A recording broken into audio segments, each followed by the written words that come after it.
Tai visiems nepaslaptis, kad automobilis, kuris yra ruošiamas restauruojamas, yra pakankamai stipriai pažeistas korozijos.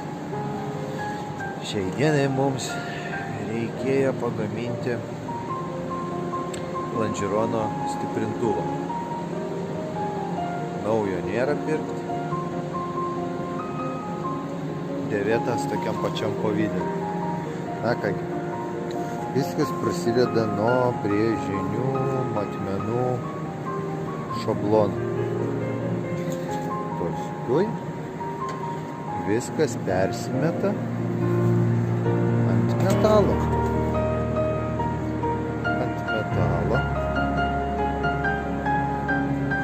Su matmenimis, su techniniais užmetimais. Gaunasi ruošinys. Ir štai, kas jau būna pagaminta.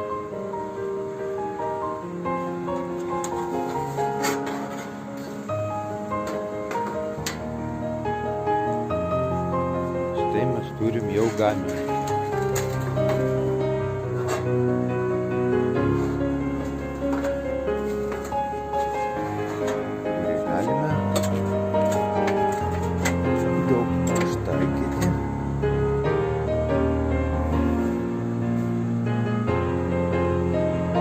Pažeistos korozijos vietos. Lonžirono viršus taip pat bus gaminamas su brėžiniais ir šablonais.